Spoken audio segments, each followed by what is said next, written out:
नमस्कार दोस्तों, उम्मीद है आप सब अच्छे होंगे और अपनी पढ़ाई को कर रहे होंगे। तो आज जो प्रश्न है यह सीटेट पेपर फर्स्ट में आया हुआ मैथमेटिक्स का प्रश्न है। 25.3 गुणित 5 माइनस 35.5 माइनस 3 गुणित 18.5 का मान है। माइनस 26.5, 283.05, 3 64, 4 95, यानी इसका मान क्या है। तो इसे ज्ञात करने के लिए हमें इसके जो नियम होंगे उसे पता होना चाहिए। तो सबसे पहले हमें यह प्रश्न देखकर ऐसा प्रतीत होता है कि यह सरलीकरण का प्रश्न है। सरलीकरण के अंतर्गत आने वाले नियम, जिसे बदमाश के नियम से काफ़ी प्रचलित माना जाता है। तो इसमें यह नियम कहता क्या है कि पहले रेखा कोष्ठक, पहले अगर किसी संख्या के ऊपर इस तरह का लगा हुआ है, इसे रेखा कोष्ठक के नाम से जानते हैं। तो इसे सरल करते हैं। इसके बाद भाग को, इसके बाद गुणा को, इसके बाद जोड़ को, इसके बाद घटाने को, इस तरह से एक चिन्ह का होता है नियम। और अगर इसको कोष्ठक के रूप में देखें तो सबसे पहले रेखा कोष्ठक तोड़ते हैं। रेखा कोष्ठक के बाद छोटा कोष्ठक, छोटा कोष्ठक के बाद मझला कोष्ठक, मझला कोष्ठक के बाद बड़ा कोष्ठक, यह सबसे अंतिम में तोड़ा जाता है। यानी जो इन कोष्ठक के अंदर होगा उससे पहले, अगर इस तरह के सवाल में अगर कोष्ठक आएगा तो सबसे पहले जिस संख्या के ऊपर इस तरह का रेखा कोष्ठक लगा होगा उसे सरल करेंगे। उसे सरल करने के लिए इस चिन्ह वाले नियम को फॉलो करना होगा। तो इसमें अगर देखें तो इसमें यह कोई कोष्ठक वाला नहीं है। जब अगर कोई कोष्ठक नहीं है तो हमें केवल इस नियम का फॉलो करना होगा, यानी चिन्ह वाले का। तो इसमें 25.3 गुणित 5 माइनस 35/5 माइनस 13 गुणित 18.5 यह सवाल है, इसे लिख लेते हैं।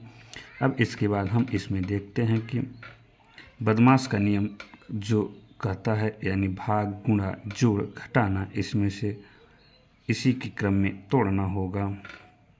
तो सबसे पहले भाग को सरल करते हैं या तोड़ते हैं। 25.3 इसे वैसे ही पड़ा रहने देते हैं, माइनस, अब इन दोनों के बीच में भाग का चिन्ह है, जो कि बदमाश का नियम भी कहता है कि जिन संख्याओं के बीच में यह चिन्ह आएंगे उसी चिन्ह को हम सरल करते हैं। तो भाग है तो इसे सरल करेंगे। चूँकि भाग की प्रक्रिया को हम सबसे पहले सरल करते हैं, तो 35 में 5 का भाग देंगे तो 7 बचेगा, माइनस 3 18.5। बाकी संख्याओं को उसी तरह से उतार देंगे। अब मेरे पास जो संख्या बची है यह संख्या हो गई।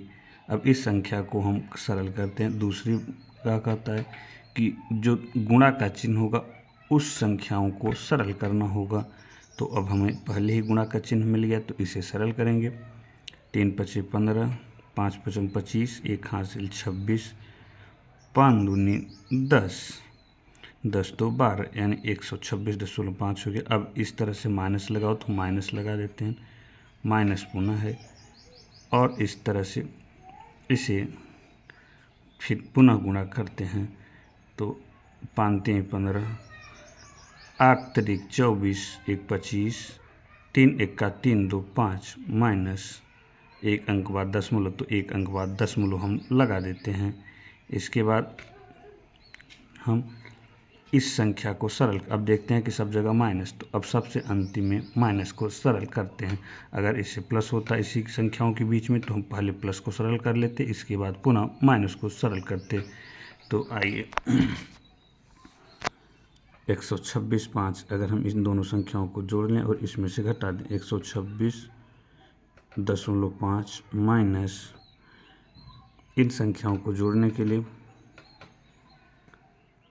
दशमलव वाले अंक के नीचे दशमलव को जोड़ा जाता है।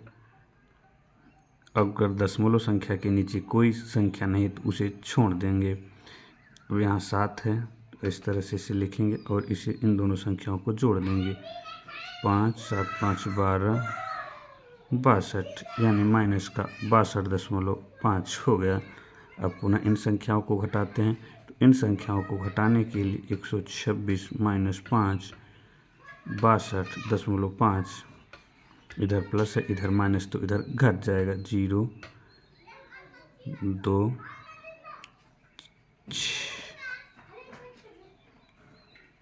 6 में से 2 निकल गया 4, 64 आ गया। यह इसका सही आंसर होगा। अगर आप लोग को दशमलव का घटाना अगर पता है तो आप लोग डायरेक्ट भी घटा सकते हैं। अगर वीडियो अच्छी लगी हो तो लाइक और सब्सक्राइब करें और अपने दोस्तों को भी भेजें। धन्यवाद। इसका सही आंसर